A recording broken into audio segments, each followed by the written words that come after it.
Vamos a continuar entonces con la exposición de esta sección de los versículos 9 al 20 de la carta a los Hebreos del capítulo 6. Ya nosotros vimos, en primer lugar, hicimos una pregunta a este pasaje: ¿a quién se aplican estas palabras? ¿A quién tenía en mente el autor cuando comenzó a escribir esta sección de Hebreos capítulo 6? ¿A quiénes él tenía en mente? Y concluimos diciendo que eran creyentes, creyentes genuinos, creyentes verdaderos. ¿Por qué? ¿Por qué? Por tres razones. Primero, porque él los llama amados, amados. Porque, en segundo lugar, él nos dice que eh, ellos poseían todas las cosas que pertenecían a la salvación. Y en tercer lugar, porque les dice que Dios estaba pendiente de ellos,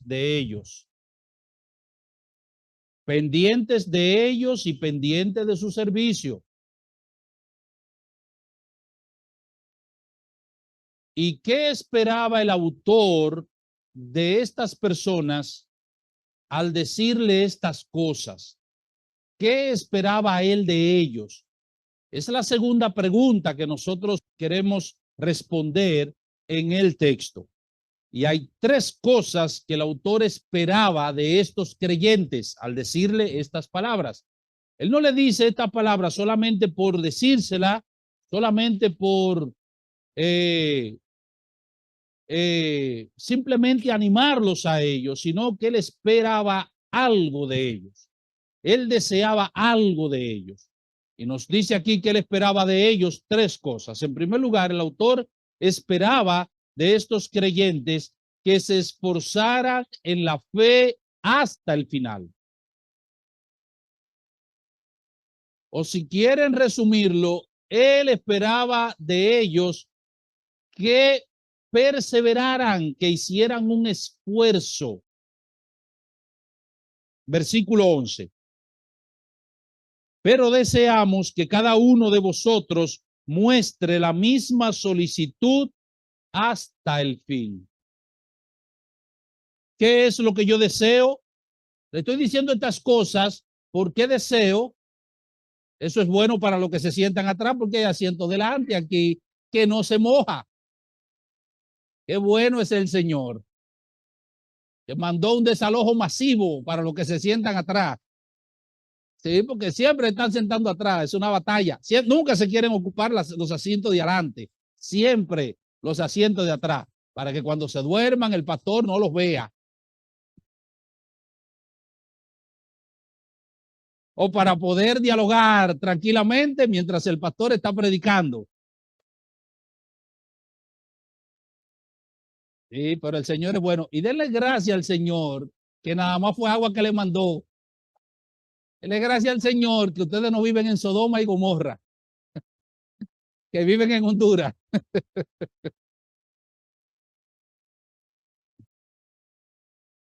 ¿Qué esperaba él de ellos entonces? No le dice esta palabra solamente para animarlos, no simplemente para animarlos. Él esperaba algo de ellos. Él esperaba algo de ellos. ¿Qué esperaba él de ellos? Que ellos se esforzaran en mantenerse firmes hasta el final. Eso era lo que esperaba. Con los medios de gracia que están disponibles para nosotros, debemos esforzarnos para vivir la vida que agrada a nuestro Dios. Y la idea es que cada uno de nosotros de manera individual debe esforzarse, debe hacer un esfuerzo, cada uno de nosotros. Esto no es una responsabilidad colectiva, esto es una responsabilidad individual. Cada uno de nosotros tiene que hacer su esfuerzo. Si tú vas, yo voy. Si tú te quedas, yo me quedo. ¿Y por qué no viniste? Porque fulano no vino. No, pero que esto no es así. Es que esto es individual. Es individual. Cada quien tiene que hacer su esfuerzo. Cada quien tiene que esforzarse. Por eso es que los cristianos fieles, hermanos amados, ven muchas veces, ven pasar muchas personas por la iglesia, ven pasar, ven desfilar muchas personas. Hay gente que entra y hay gente que sale, hay gente que viene y hay gente que se va y ellos se quedan ahí. Pero hay otros que vienen con alguien, que son estimulados a venir a la iglesia por alguien, hacen una profesión de fe por esa persona. Y si esa persona se va, ellos también se van detrás de esa persona. Pero esto es individual y él está diciendo aquí, lo que le está diciendo es, pero deseamos que cada uno de vosotros muestre la misma solicitud hasta el fin. No es que la salvación sea por las obras, no es que la salvación descansa sobre la base de nuestro esfuerzo personal, pero esto requiere esfuerzo. Requiere esfuerzo. Somos salvos por gracia, únicamente por la fe, y a eso no le podemos aportar absolutamente nada. Es el problema del catolicismo romano, que te dice, sí, la fe en Jesucristo, pero entonces le pone al lado el signo de más. Ese es el problema. Su fórmula es fe en Jesucristo más todo lo que usted le quiera poner a eso. No, nosotros decimos fe en Jesucristo y le ponemos el signo de menos. Menos buenas obras, menos portarse bien, menos tal cosa. En el sentido de esas cosas, usarla como medio de salvación. La salvación es por la fe en Jesucristo. Como dijo Lutero, por la fe sola. Aunque esa fe no viene sola. Ya lo vimos, porque somos hechura suya, creados en Cristo Jesús para buenas obras. Somos salvos para buenas obras, no somos salvos por obras. Si decimos que somos salvos por obras, entonces las obras son la causa de nuestra fe, de nuestra salvación. Si decimos que somos salvos para buenas obras, entonces las obras son el resultado de nuestra salvación. Dos cosas totalmente diferentes. Pero sí, mis amados, tenemos que esforzarnos, eso es lo que le está diciendo. Esto requiere esfuerzo, esto requiere diligencia. Lo que él quiere es que cada uno individualmente demuestre la misma diligencia en su servicio de amor a las necesidades del pueblo de Dios. Eso es lo que él acaba de decir. Que cada uno siga mostrando esa obra de amor y trabajo hacia el nombre de Dios. ¿Pero cómo? De manera tangible, de manera concreta, sirviendo a los santos. Ay, si tú supieras cuánto yo amo a Dios. Sí, pero no le sirve a los santos. Y entonces, ¿dónde está tu amor? ¿Dónde está tu amor? Si alguno dice que ama a Dios y aborrece a su hermano, ¿cómo puede decir que el amor de Dios mora en él? Dice Juan. Eso es imposible. Porque ¿cómo puede alguien amar a un Dios a quien no ha visto y al mismo tiempo aborrecer a su hermano con el que anda para arriba y para abajo? Eso es una contradicción. Nuestro amor a Dios se expresa, se manifiesta de manera concreta amando a los hermanos. En esto conocerán todos que son mis discípulos. ¿Cómo? Si tuvierais amor los unos con los otros.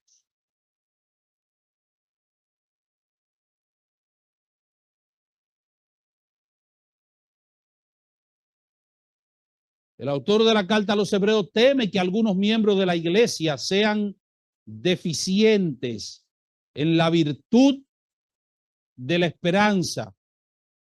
Esta deficiencia será dañina para el desarrollo de ellos. Y por eso le dice, yo deseo que cada uno de ustedes muestre el mismo esfuerzo. La vida cristiana requiere sacrificio, mis amados. Sacrificio. Todos estamos aquí haciendo sacrificio, sacrificio personal. El sacrificio de algunos es mayor que el de otros. Hay algunos que tienen que recorrer varios kilómetros para poder llegar aquí. Otros viven más cerca. Muchos de ustedes tuvieron que dejar muchas cosas que tenían que hacer porque requiere sacrificio. La vida cristiana no es una vida fácil. No, no es así. Donde usted llega y le brindan un cristianismo fácil, váyase de ahí. Eso no es cristianismo verdadero, porque el cristianismo verdadero no es fácil. No es fácil. No es cómodo. Esa es la puerta ancha. Recuerde, la puerta ancha. Ese es el cristianismo cómodo.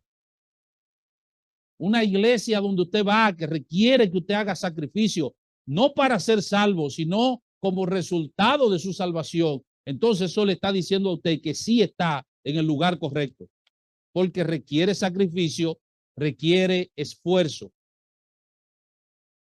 Y eso es lo que le está diciendo. Deseo que muestren esfuerzo, diligencia, solicitud, no por un mes, ni por 2 meses, ni por un año, ni por 5 años, ni por 50 años, hasta el fin. Mientras le quede un hálito de vida, mientras su corazón esté latiendo y esté respirando, sígase esforzando. Sígase esforzando. Eso es lo que le está diciendo. En segundo lugar, el autor desea que seamos, no solamente nos esforcemos hasta el final, sino que seamos diligentes en las cosas de Dios, que seamos diligentes en las cosas de Dios. Pero deseamos que cada uno de vosotros muestre la misma solicitud hasta el fin, para la plena certeza de la esperanza. Versículo 12, a fin de que no os hagáis perezosos. Perezosos. ¿Qué es lo contrario de la pereza?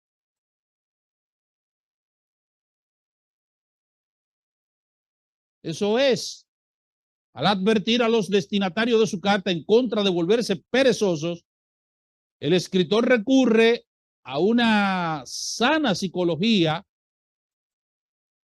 que él anteriormente había, si se quiere, usado ya. ¿Qué dice él en el capítulo 5, versículo 12? Porque debiendo ser ya maestros después de tanto tiempo, tenéis necesidad de que se os vuelva a enseñar cuáles son los primeros rudimentos de la palabra de Dios. Y habéis llegado a ser tales que tenéis necesidad de leche y no de alimento sólido. Ellos eran perezosos. Yo voy a hablar de eso mañana. No voy a abundar sobre ese pasaje.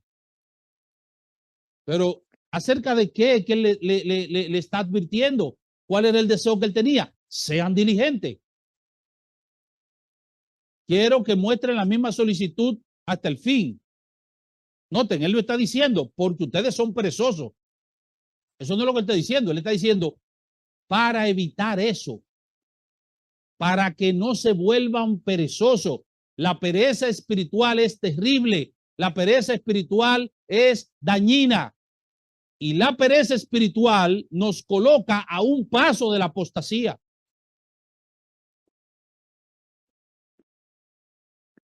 Fíjense en la pereza en el ámbito físico, en el ámbito secular.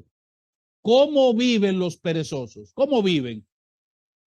Fíjense cómo viven los perezosos. Y la Biblia advierte acerca de eso en el libro de Proverbios. ¿Cómo viven los perezosos? ¿Cómo viven ellos? ¿Cómo viven los perezosos? No avanzan, no progresan. Los perezosos, los vagos, literalmente eso es lo que está diciendo. Los vagos no avanzan, no progresan.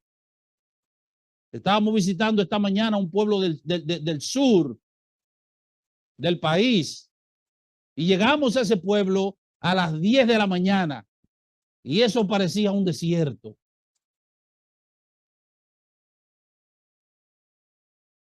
Y un pueblecito que se sostiene del turismo y del comercio y de esas cosas. Y pareció un desierto. Casi nos devolvemos y regresamos. Qué sé yo, pensábamos que había muerto el gobernador de ese lugar, no sé. Fue terrible. Y entonces cuando usted ve ese pueblecito y usted ve la pobreza que hay en ese pueblecito, que lo pude notar, la pobreza que hay, entonces dice, ah, pero mira por qué la pobreza. Y así son los países. Amados hermanos, y eso mismo pasa en el ámbito espiritual. Hay creyentes que son pobres, miserables espiritualmente hablando. No avanzan, no crecen, no progresan, no se desarrollan, porque son pobres, no son diligentes.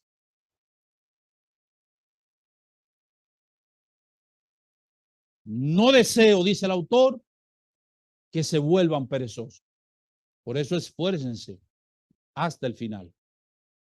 Esfuércense, sacrifíquense hasta el final. En tercer lugar, él espera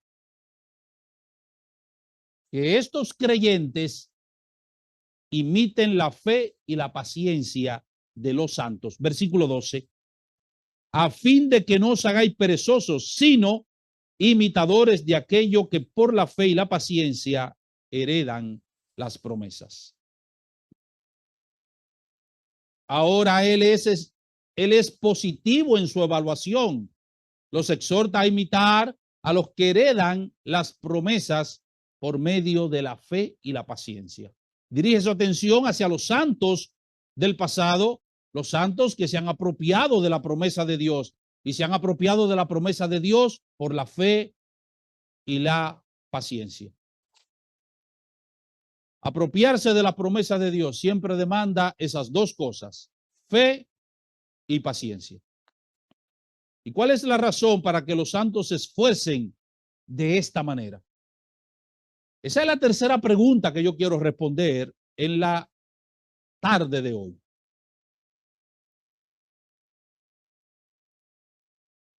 Tres razones el autor le da a los creyentes para que se esfuercen de esa manera.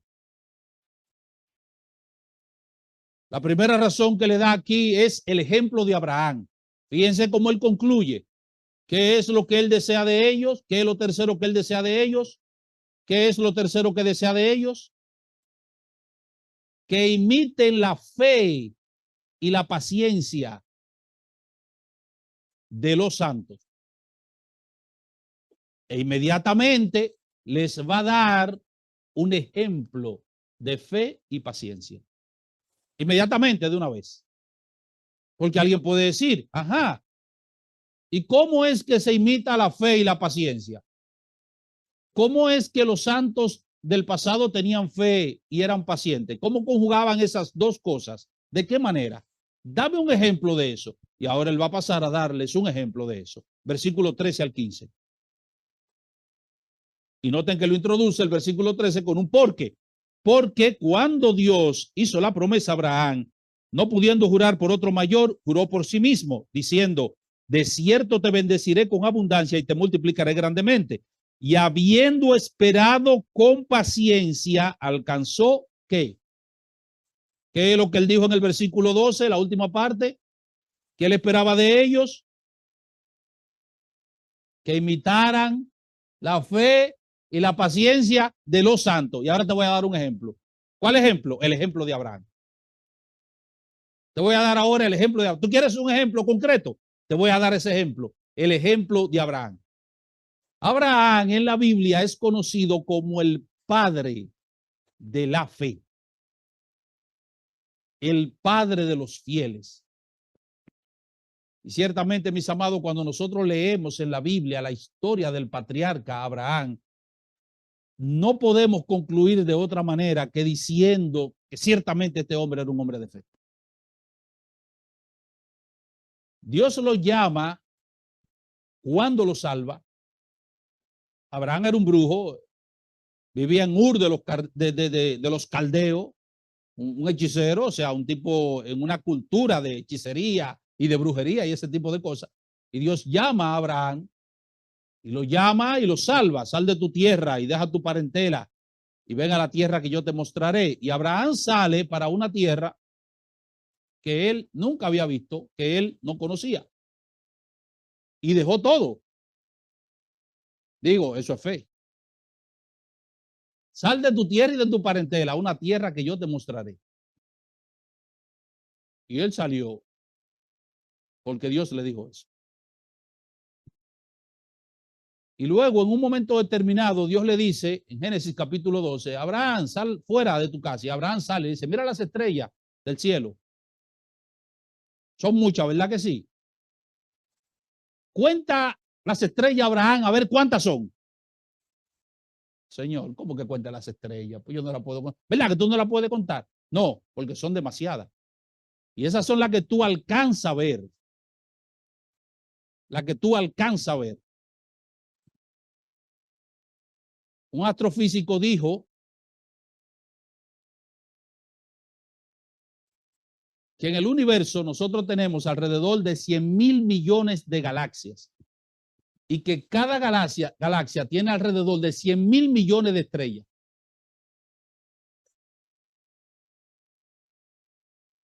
Mira a ver si la puedes contar. Y Dios le dijo, así será tu descendencia. No calcule eso con el celular, que se le va a explotar. 100.000 millones por 100.000 millones. Eso no cabe. Hay que buscar una calculadora científica. Y después ver si nosotros podemos leer eso, esa cifra, el resultado.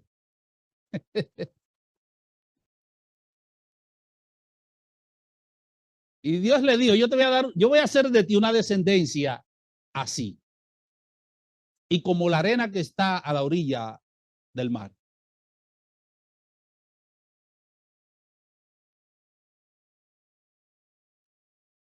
Pero Abraham tenía un problema.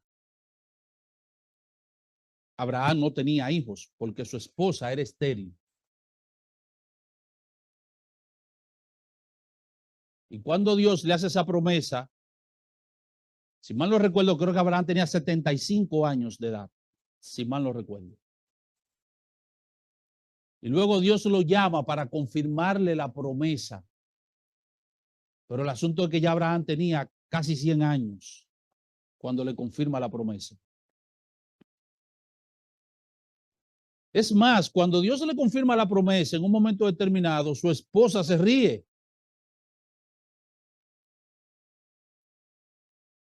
Y le dice que yo voy a tener un hijo.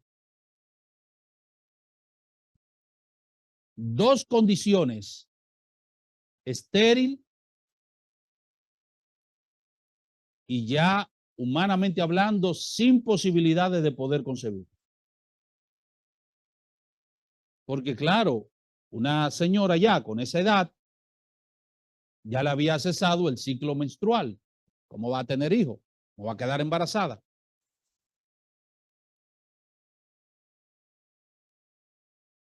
Y Abraham siguió creyendo al Señor.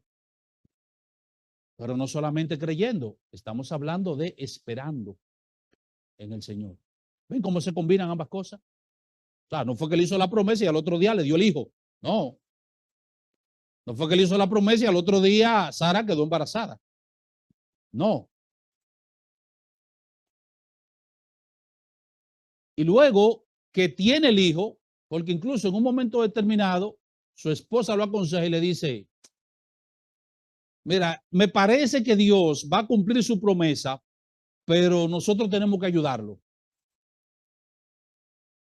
Así que tenemos una sierva, acuéstate con ella, si te acuestas con ella, obviamente el hijo que ella tenga será mío, porque es nuestra sierva, será nuestro.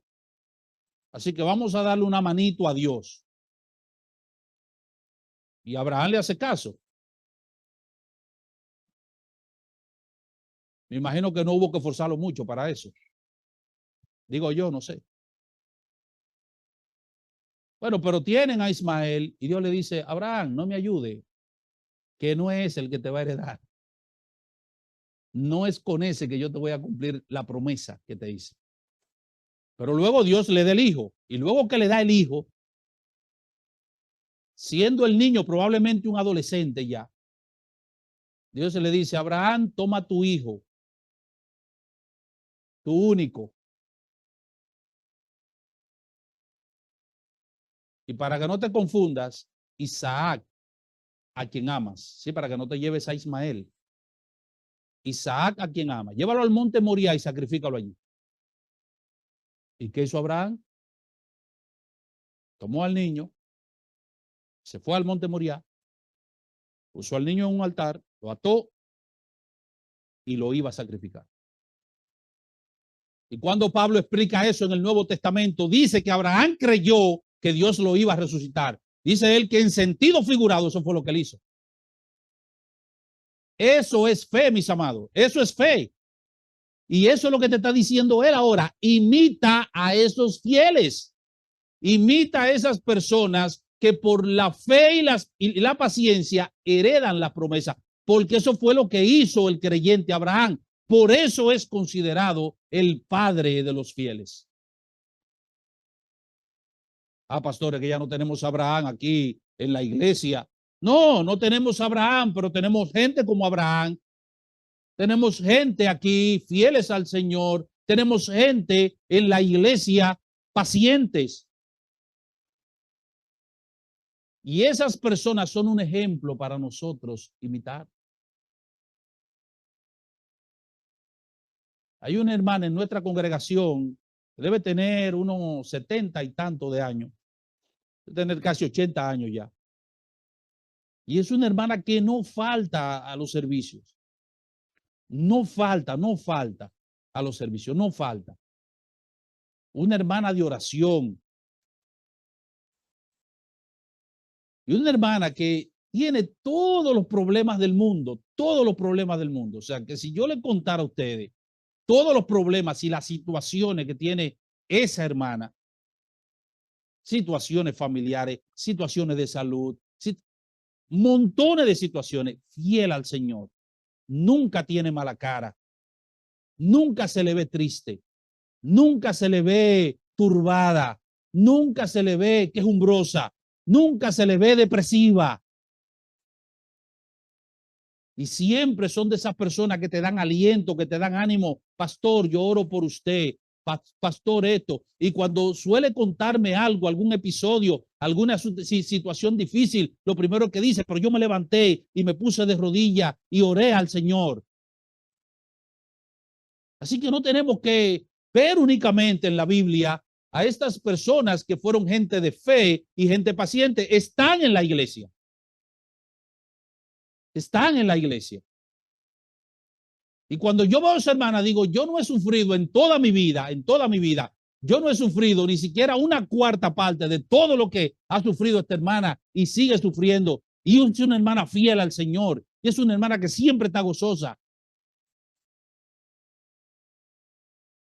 Y hay gente en la iglesia que por cualquier cosita, eso es quejándose, eso es deprimido, eso es ansioso, es por cualquier cosita. Y ni hablar de aquello que se apartan y no vuelven. Y eso es lo que él te está diciendo. Imita a los santos y mira el ejemplo de Abraham. En segundo lugar, la segunda razón que te da el autor aquí es la fidelidad de Dios en el cumplimiento de su promesa.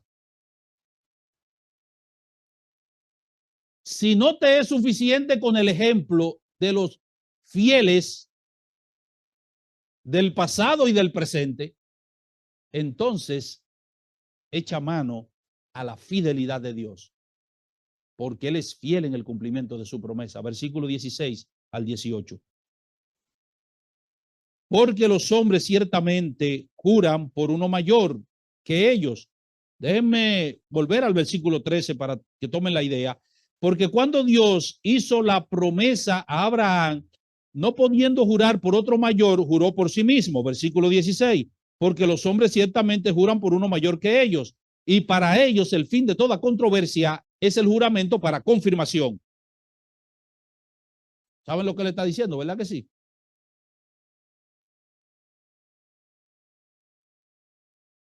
Mira, yo voy a ir. ¿A dónde es que nos vamos a juntar? ¿Qué día es? Tú sabes que a mí no me gusta ir a ese sitio, pero ya que tú me estás insistiendo, yo voy a ir. ¿Qué día es? Tal día. ¿A qué hora? A tal hora. Pues mira, yo voy a estar ahí. Seguro que tú vas a ir. Dime si tú vas a ir para yo no ir en vano, para yo no pagar los boletos, para yo no qué sé yo qué. Dime si tú vas a ir. Yo no sé cómo hacen aquí, ¿verdad? Mira, por Dios, yo te lo juro que yo voy a estar ahí. Allá decimos por mi madrecita santísima que yo voy a estar ahí. Y hay otro que dice por mis hijos que yo voy a estar ahí. Eso es lo que le está, eso es lo que le está diciendo aquí. Seguro que tú vas a ir por mi madrecita santísima. ¿Sabes lo que eso implica? Usted no sabe lo que eso implica. Que se muera mi mamá si yo no voy. Eso es lo que eso implica. Ese juramento es un juramento. ¿Y qué es lo que te dicen en los tribunales? ¿Qué es lo que te dicen? Ponen la Biblia y testigos que están ahí. Jura usted delante de Dios y delante de los testigos que están aquí, decir la verdad, toda la verdad y nada más que la verdad. Lo juro. ¿Por quién está jurando? Por Dios. Ven, y eso es lo que él dice. Porque los hombres ciertamente juran por uno mayor que ellos. Tu mamá, que es mayor que tú, por mi madrecita santísima, por eso dice por mi madrecita santísima, o por Dios. Dice, y para ellos el fin de toda controversia es el juramento para confirmación. No, ya juró, ya, eso es, ya eso sí va ahí porque juró. Va, ya va ahí porque juró.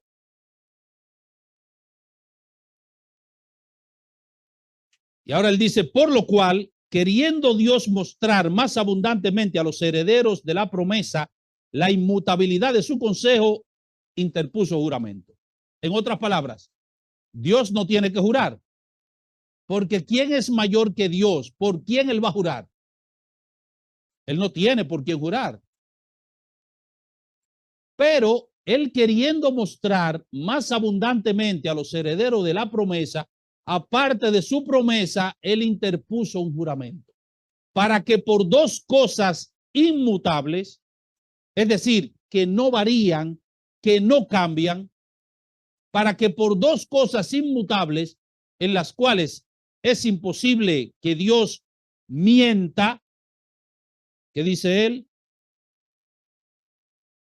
Tengamos un fortísimo consuelo los que hemos acudido para asirnos de la esperanza puesta delante de nosotros.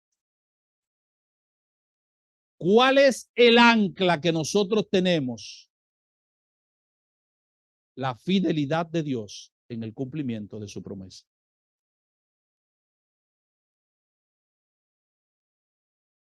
Si Dios dijo que nos llevará al cielo, podemos estar seguros de eso.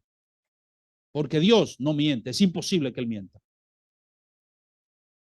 Si Dios ha dicho, hazlo de esa manera, que es así como te voy a bendecir, hazlo de esa manera, no lo hagas de otra manera, que es así como Él te va a bendecir. Créele a Dios, pero ojo, espera en Él, porque el problema nuestro es que le creemos, pero no queremos esperar en Él. Pastores, que hace 10 años que yo estoy orando al Señor por eso, sigue orando y sigue esperando. Porque una pregunta, Él te dijo la fecha. Él te dijo la fecha. Él no te dijo la fecha. Él te dijo que es en un año. Él no te dijo la fecha. No, ya yo dejé de orar por eso. Tengo 20 años en eso. ¿Cuántos años esperó aquella viuda el cumplimiento de la promesa de Dios? ¿Cuántos años esperó aquella viuda? ¿Ustedes lo recuerdan? Aquella viuda que vio a Cristo, que estaba esperando a Cristo, que quedó viuda y no se casó, ¿lo recuerdan? 84 años tenía esa señora. Quedó viuda, no se casó y todos los días estaba sirviendo en el templo y su esperanza era ver el cumplimiento de la promesa del Señor, el nacimiento del Mesías. Y cuando vio al Mesías, dijo, ya yo me puedo morir. El problema es que nosotros queremos que eso ocurra de la noche a la mañana. Creemos que eso ocurra de una vez. No, no funciona así. Sigue orando, sigue confiando en el Señor, sigue esperando en Él. Y mientras tanto, sigue te esforzando y sigue siendo diligente. No olvide eso.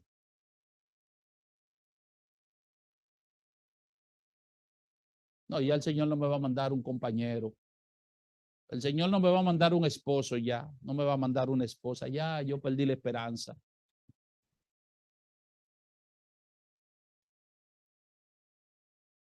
U otros que se quedan sentados ahí. Yo estoy esperando que el Señor me mande un siervo. Sí, busque su siervo y busque su sierva.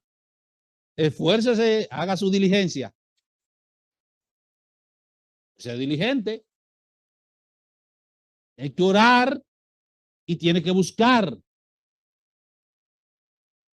No puede quedar ahí nada más. Yo estoy esperando que Él me mande. Yo estoy esperando que los siervos no llueven del cielo, ni las siervas no llueven del cielo. Hay que buscarlo.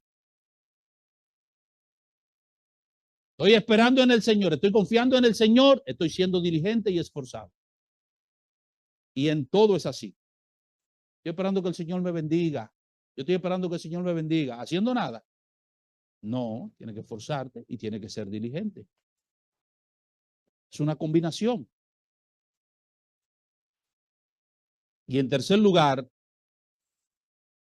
la tercera razón es nuestra esperanza cristiana. Nuestra esperanza cristiana.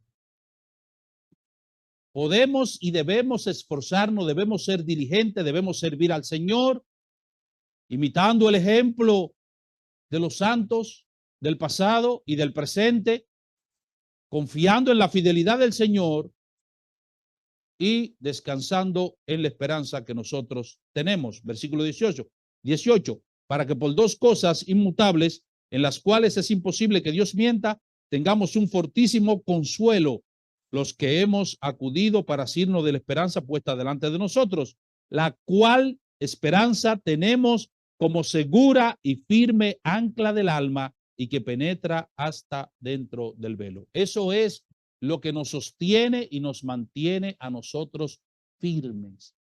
La esperanza que nosotros tenemos. En uno de los mensajes, yo no recuerdo cuál, pero en uno de los mensajes yo decía que el problema nuestro es que nuestra vista está puesta aquí en las cosas terrenales y en las cosas materiales. Y mientras nuestra visión esté puesta en las cosas materiales y en las cosas terrenales, siempre nosotros vamos a tener problemas, siempre nosotros nos vamos a decepcionar, nos vamos a frustrar, nos vamos a desanimar, porque tenemos que tener nuestra esperanza, nuestra vista puesta en las cosas de arriba, en la gloria venidera, en la salvación que nos aguarda.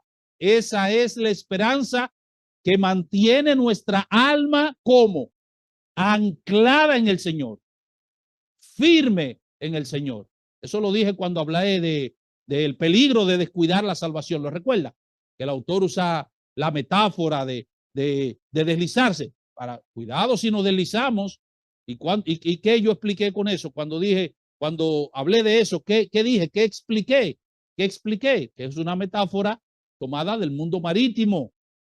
Un barco que se deja sin anclar en la orilla, porque la marea quizás está baja, pero el viento se lo va llevando poco a poco, poco a poco, poco a poco, y cuando viene a ver, se perdió la barca, se perdió la embarcación.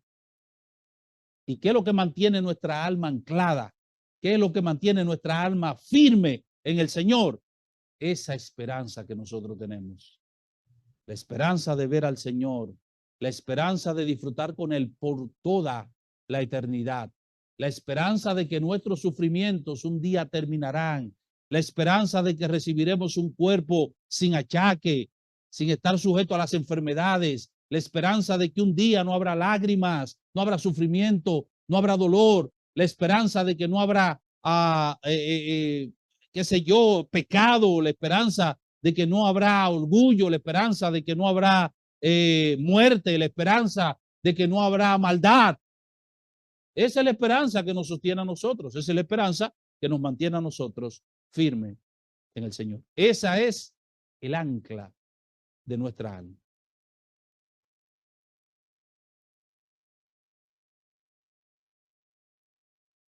¿Cómo estamos nosotros y cómo reaccionamos en tiempos de dificultad? Son las promesas del Señor y su fidelidad no solamente un estímulo para tú continuar en la vida cristiana, sino para tú mantenerte firme y anclado en el Señor. ¿Cómo está tu esperanza cristiana? ¿Vives centrado en las cosas de este mundo, de esta vida presente, de esta vida pasajera? ¿O tu vista está puesta en las cosas de arriba?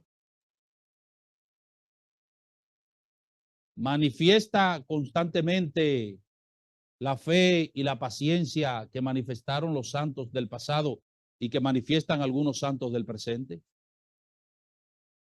Imitamos esos hombres y mujeres de fe.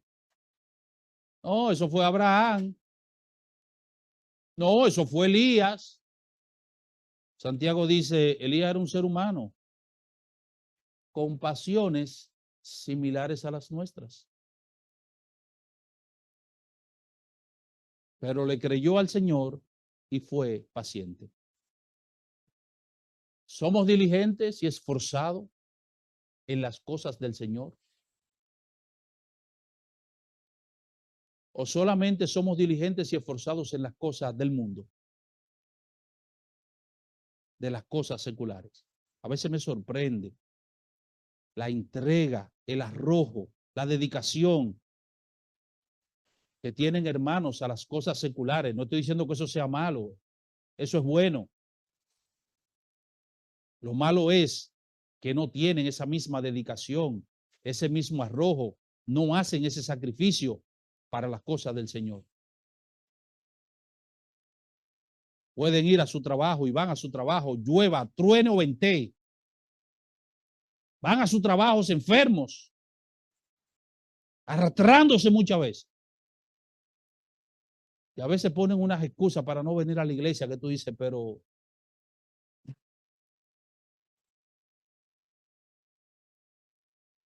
que el Señor nos ayude, mis amados hermanos, que nuestra alma esté anclada en el Señor. Bendiciones.